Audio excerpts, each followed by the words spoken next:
A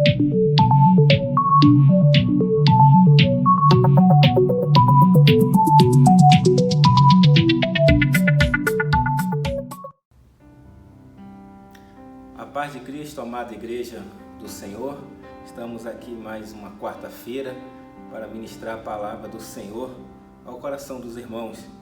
Oramos para que Deus possa continuar fazendo o trabalho dele, nos ajudando em todos os nossos afazeres, em todas as nossas necessidades. E eu creio que ele tem uma palavra para a igreja hoje, uma palavra de oração, uma palavra lá em Colossenses, capítulo 1, versículos de 9 a 13.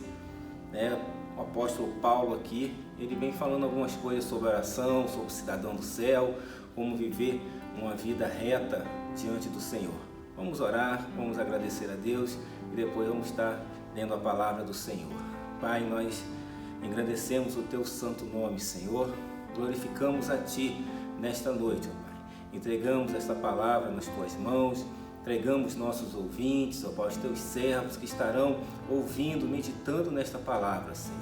Que o Senhor possa falar a cada coração, que o Senhor possa nos ungir conforme a Tua vontade, conforme a Tua palavra nesta noite, em nome de Jesus. Amém.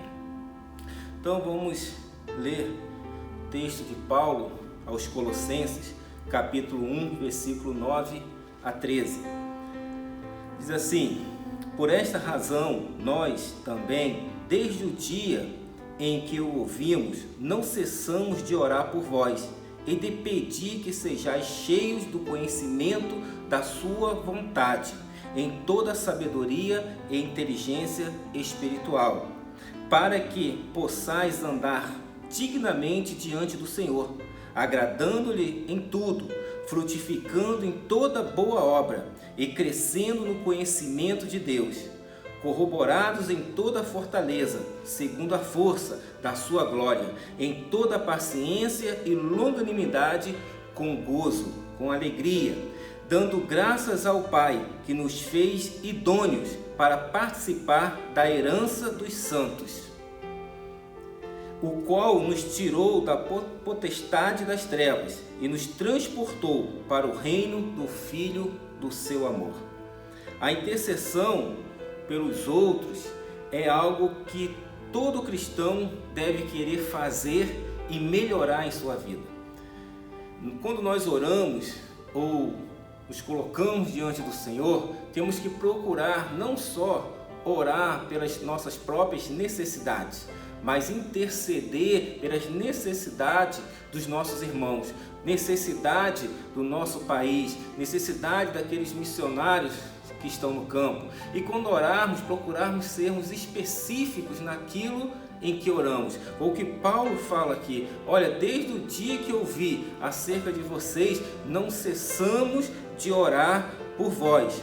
Então, todo o Novo Testamento, ele deixa claro a responsabilidade dos cristãos de orarem um pelos outros.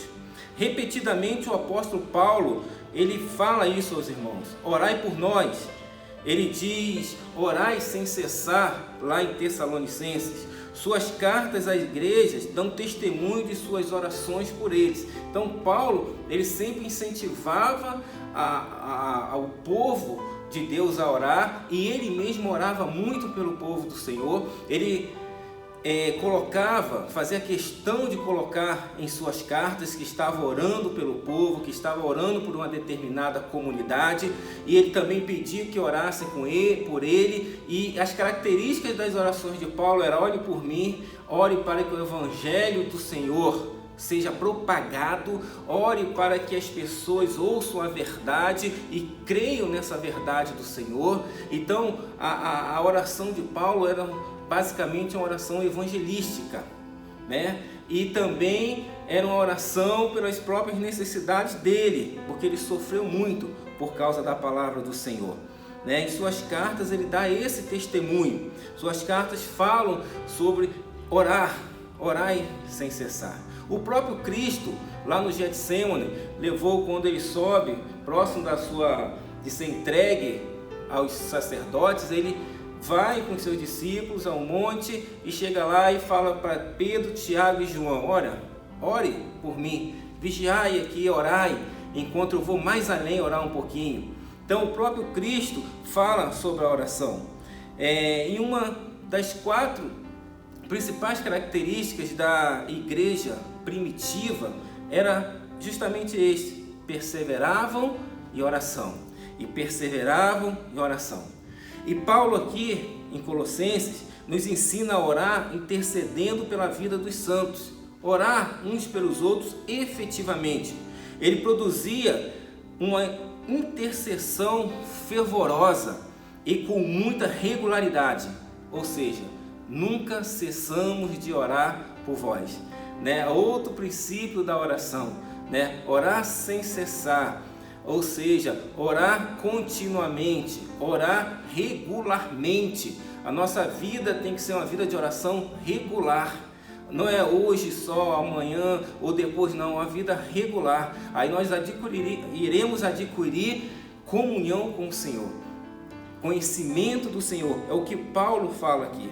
Percebemos que o apóstolo ora para que os irmãos superabundem de sabedoria, conhecimento, poder, longanimidade, alegria, gratidão, amor. Ele ora para que aqueles irmãos sejam fortalecidos em todas essas virtudes para poder suportar as adversidades que eles estavam enfrentando. Então a oração serve também para nós nos acalentarmos com o Senhor, termos a nossa fé aumentada no Senhor, a nossa esperança vivificada nele, e possamos realmente enfrentar dificuldades sabendo que Deus está nos ouvindo, está nos conduzindo nessa vida. Então Paulo ora também para que Jesus Cristo seja considerado como aquele pelo meio de quem essas graças são conhecidas ao crente, e que a glória de Deus seja reconhecida como o propósito final, né? O propósito final não sou eu, o propósito final não é você da oração. O propósito final da oração é a glória do Senhor. Em tudo em nossas vidas, o Senhor tem que ser glorificado, tem que ser exaltado, tem que ser magnificado, porque nós estamos aqui para glorificar o nome do Senhor. Ele atende às nossas orações, mas nós temos que glorificar Ele, porque Ele é digno de toda a honra, de toda a glória e de todo o louvor. Paulo também indica que temos que nos dirigir a Deus em intercessão com súplica, adoração e ação de graça. Então, a oração ela envolve uma gama de coisas diante de Deus.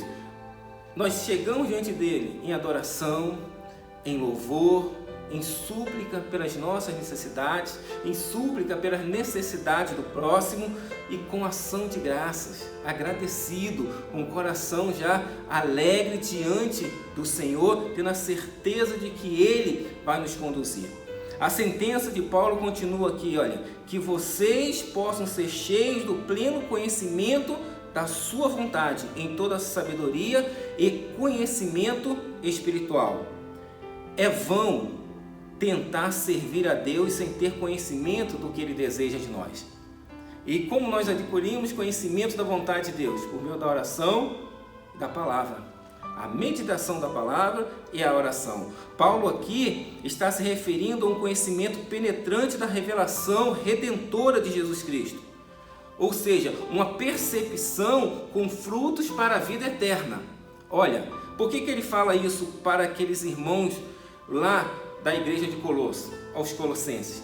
Porque lá naquele momento, naquela região, tinham muitas seitas, muitas heresias que estavam adentrando a igreja e tentando confundir a mente dos irmãos a respeito da ressurreição de Cristo. Então muitos estavam dentro da igreja com ensinos falsos, tentando causar dissensão, contenda na igreja, tentando causar dúvida na igreja a respeito da ressurreição de Cristo. Muitos até falavam, olha, Cristo não ressuscitou não, ou Cristo não veio em carne, isso é ilusório, tudo isso é ilusório. Isso que eles estavam tentando causar o distúrbio na igreja. E Paulo então traz essa sentença aqui, olha, eu oro para que vocês sejam cheios do pleno conhecimento da sua vontade, ou seja, da vontade de Deus, em toda sabedoria, conhecimento espiritual. Então é isso que nós temos que buscar, não só com aqueles irmãos, mas nós devemos buscar conhecimento vindo do alto, de Cristo, para não sermos envoltos nesses ventos de doutrinas que hoje também se manifestam, hoje nas igrejas se manifestam por meio de redes sociais, por meio de mídias, e muita gente está indo atrás desses ensinamentos que muitas das vezes estão longe da palavra do Senhor. O conhecimento pleno tem que ser por meio da palavra do Senhor. É vão nós tentarmos servir a Deus se não conhecermos esse Deus, se não tivermos a plena consciência de que Ele está no comando de todas as coisas. E o resultado disso tudo que Paulo ora aqui é a comunhão com Deus. Assim, o pleno conhecimento transforma o coração e renova a vida do crente. Quando nós oramos, quando nós nos dispomos a estar aos pés do Senhor, em oração, em comunhão, leitura bíblica, nós começamos a ter uma intimidade maior com o Senhor. Nós começamos a entender aquilo que o Senhor tem para nós. Conseguimos entender a vontade de Deus e conseguimos entender a nossa missão aqui. A nossa missão não é só passar aqui nessa terra, olha, não fiz nada, está tudo muito bem, não. A nossa missão é pregar o Evangelho. A nossa missão é orar pelos aqueles que estão necessitados, ajudar aqueles que estão necessitados, que estão precisando. E o primeiro passo, meu irmão, é orar. O primeiro passo é se colocar diante do Senhor, ter esse pleno conhecimento da verdade. Paulo orava para que o conhecimento de Deus nos crentes fosse frutífero e crescente, olha, para que isso tornasse uma prática na vida deles, que torne uma prática na nossa vida também, corrida, a prática da oração, a prática da leitura bíblica. Paulo orava por entendimento espiritual, por fortalecimento dos cristãos no Senhor. E é essa uma forma de orarmos pelos nossos irmãos. Que Deus fortaleça, que Deus dê vigor físico, que Deus dê vigor espiritual para entender a sua palavra, para enfrentar as adversidades, assim como Paulo fazia lá no primeiro século. E o que devemos fazer também, orar uns pelos outros para que a sabedoria, para que a glória de Deus se manifeste em cada vida. Nós somos cristãos, servos do Senhor, cristão seguidor, parecido com Cristo. Então temos que fazer as obras que Cristo fez. Temos que ter a consciência que Cristo tinha. A consciência de obedecer ao Pai. A consciência de servir ao Pai, a Deus, com todo o amor, com toda a longanimidade, com toda a paciência, com toda obediência. E Cristo cumpriu todas essas coisas. Os apóstolos cumpriram essas coisas. No versículo 10 a 12 é exposto, Paulo expõe aqui o propósito prático do pleno conhecimento de Deus. Ele diz assim: para que vivam uma vida digna do Senhor. Então a nossa oração, a nossa comunhão com Deus, a nossa intimidade com Deus gera uma vida digna, uma vida que agrada ao Senhor. Isso que nós temos que buscar. Senhor, o que me falta? Senhor, o que está faltando para eu te agradar mais? Deus vai te dar o entendimento. O importante é estarmos satisfeitos em Deus, em Cristo Jesus, por servirmos a Ele e por cumprirmos a sua vontade. O apóstolo ora para que os colossenses andassem e se conduzissem em harmonia com as responsabilidades advindas daquele relacionamento com Deus. Uma consciência desejosa de agradar a Deus. É isso que precisamos, uma consciência que agrade a Deus, que veja Deus em primeiro lugar, que possa falar assim: olha, o que eu vou fazer, será que vai desagradar ao meu Deus? Será que vai causar alguma repulsa no meu Deus? Ou simplesmente a gente faz as coisas e nem pensa nisso? Não, temos que pensar, porque nós somos servos do Senhor. Nós fomos chamados pelo Senhor. Pois quanto mais os filhos de Deus conhecem a Deus, tanto mais irão amá-lo. Olha, como que eu posso conhecer mais a Deus? Por meio da sua palavra, por meio da oração. E isso vai despertar um amor maior pelo Senhor.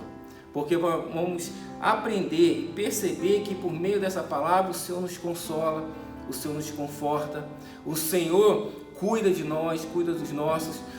Vamos conhecer por meio dessa palavra que não éramos dignos de nada e que o Senhor, por pura graça dele, por pura misericórdia dele, nos alcançou por meio do seu Filho Jesus Cristo. E agora nós temos uma plena vida no Senhor, somos salvos em Cristo Jesus, temos uma vida nova, como Paulo falou, né? Esquecendo das coisas que para trás ficam, prossigo para o alvo, para o prêmio da soberana vocação de Deus que está em Cristo Jesus. Aquele que está em Cristo, nova criatura é, as coisas velhas já passaram, eis que tudo se fez novo. Então nós fomos revestidos novo, fomos feitos servos do Senhor. É isso que Paulo ora. Então, se você tem a mente de Cristo, nós temos a mente de Cristo, temos que viver como Cristo viveu, com essa mente, e ajudar, e orar, interceder a todo momento. Paulo falou: não deixei de orar por vós, desde o momento que ouvi a vosso respeito. E quanto mais o amarem, quanto mais amarmos ao Senhor, tanto mais desejaremos obedecê-lo em pensamentos, em palavras, em obras, ou seja, uma vida de santificação. É o que Paulo fala aqui. Olha, ele diz o seguinte: essa vida de santificação se desenvolve frutificando em toda boa obra, crescendo no pleno conhecimento de Deus, sendo fortalecidos com todo o poder. Quando uma pessoa cresce no pleno conhecimento de Deus, sua força e coragem aumentam. A presença divina que habita no seu interior capacita os crentes a exercer toda a perseverança e longanimidade. Ora, perseverança é a graça de suportar as adversidades com coragem, com força, realizar a tarefa do Senhor, apesar de toda dificuldade e provação. E ele também diz que para sermos longânimos, ou seja, uma pessoa que tem longanimidade, ela vai se caracterizar em resistir àqueles que te ofendem, aqueles que ofendem, vai resistir a processar o que a gente chama de ira e vai desencadear no domínio próprio. Olha, eu tenho perseverança, tenho longanimidade, eu consigo ter domínio próprio, e isso vai revestir em mim uma esperança do Senhor, uma esperança que Deus realmente está controlando todo o meu corpo. Tanto a perseverança como a longanimidade são dádivas divinas, e ambas são inspiradas pela esperança, pela confiança no cumprimento das promessas de Deus. Olha, nós somos salvos, somos remidos, mas nós vivemos aqui nessa terra de maneira perseverante e aguardando a viva esperança que é a vinda do nosso Senhor Jesus Cristo. Essa esperança que nos move a cada dia levantarmos pela manhã, deitarmos ao anoitecer, dormirmos, porque temos a esperança de que se o Senhor nos buscar, nós estaremos com Ele. Se Ele voltar, quando voltar, estaremos também com Ele. Então essa confiança, essa esperança jamais pode sair da mente, do coração do cristão. Paulo completa o pensamento dizendo: com alegria, dando graças a Deus. Em razão da força concedida por Deus, os crentes podem, mesmo em meio à tribulação, dar graças a Deus com alegria e se regozijar em ações de graça. Olha, é isso é que o mundo não entende, né? O mundo não entende essa alegria que nós temos, porque o mundo busca uma felicidade, e felicidade é um conceito passageiro. Hoje eu estou feliz por algo que aconteceu. Se algo deu errado, eu estou infeliz. A alegria não.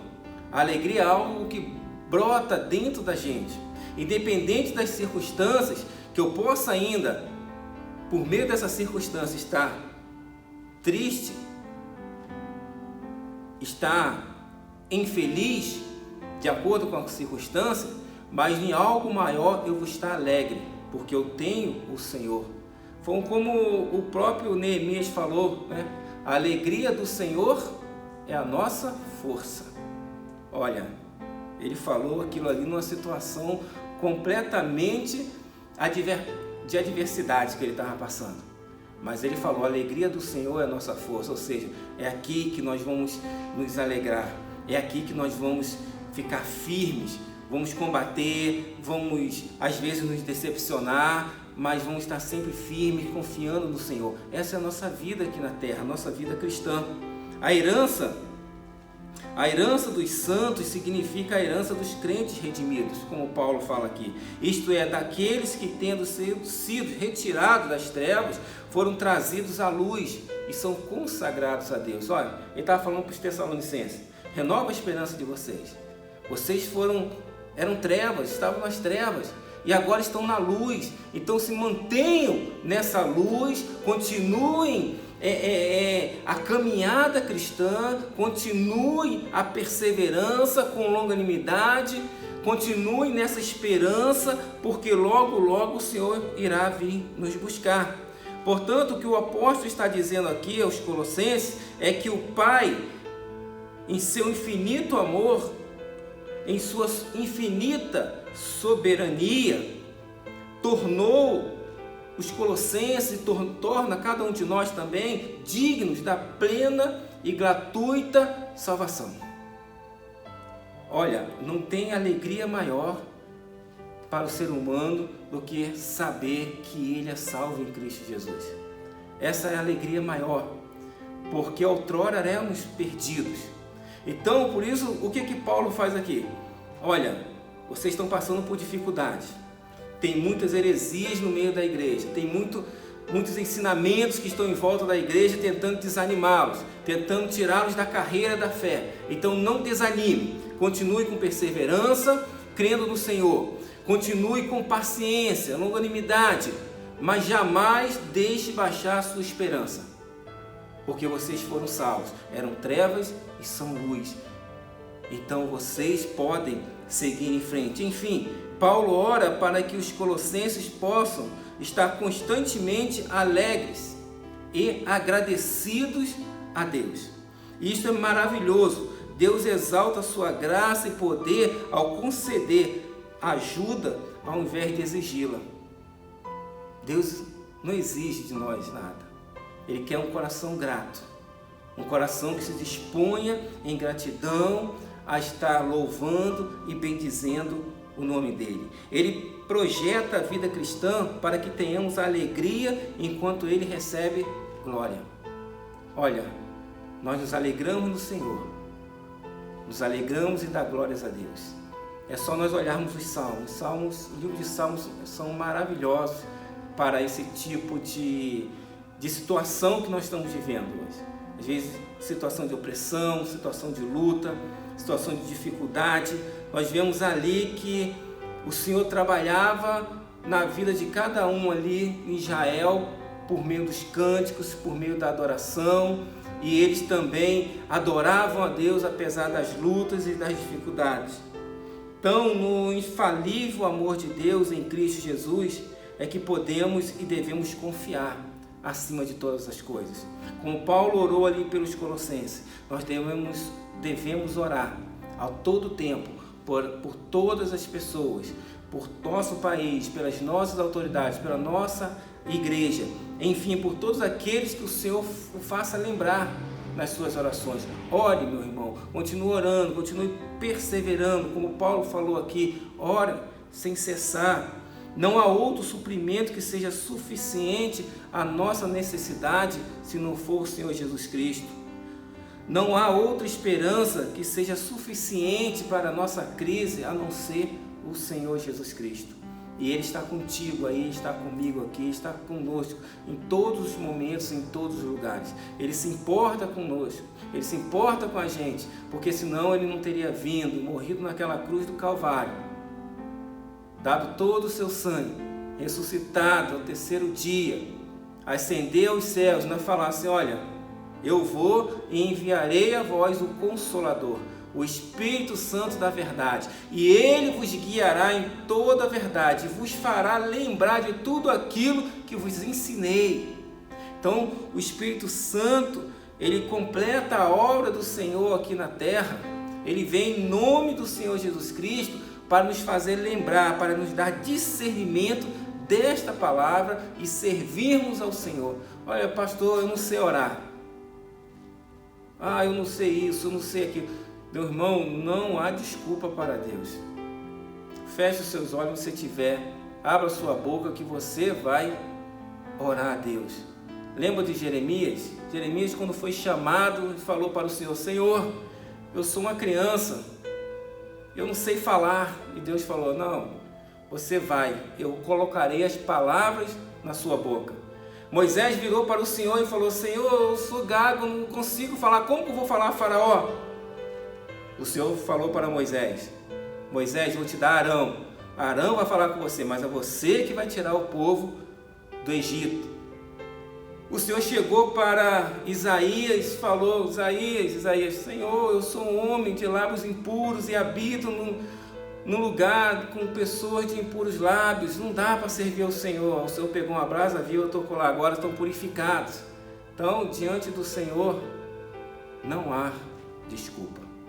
Diante dele não há, sabe por quê? Porque é Ele que nos capacita, é Ele que nos dá força, é Ele que nos vai dar entendimento na sua palavra, é Ele que vai colocar por meio do Espírito Santo palavras na sua boca para orar. Apenas fala, faça o que Paulo falou aqui: desde que ouvi falar sobre vocês, jamais cessei de orar por vós. Amém? Que Deus possa abençoar a sua vida, abençoar a sua família. E nós estaremos orando, como estamos orando sempre, pela igreja, pelas necessidades, mas acima de tudo, confiando em Deus com a esperança no Senhor. Amém. Pai, nós engrandecemos ao Senhor mais uma vez. Louvamos a Ti, Senhor. Entregamos nossas vidas, nossas famílias, a igreja nas Tuas mãos, Pai. Entregamos tudo diante do Teu altar, Pai. Ouve cada oração, ouve a necessidade do Teu povo, Senhor. Visita, Pai, o Teu povo, Senhor, que o Teu Santo Espírito possa estar visitando cada um nesta noite, Senhor, falando ao coração, Senhor, trazendo à memória aquilo que possa dar esperança, Senhor. Tira todo embaraço, toda falta de entendimento, Senhor. Ó Pai, todo medo, todo pânico, Senhor, que sabemos que muitos estão dessa forma em virtude das situações, das adversidades pelas quais estamos passando. Mas nós confiamos no Senhor, temos a nossa esperança arraigada em Ti, Senhor, temos a promessa da salvação que o Senhor nos deu, e é nessa promessa que nós nos agarramos e vivemos a cada dia, confiando única e exclusivamente no Senhor. Abençoa, Pai, o Teu povo, abençoa o nosso Brasil, Senhor, em nome do Senhor Jesus Cristo. Amém. Que a graça e a paz do nosso Senhor e Salvador Jesus Cristo, e o amor de Deus, nosso eterno Pai, e a comunhão do Espírito Santo seja com todos vocês, em nome de Jesus. Tenham uma boa noite. Amém.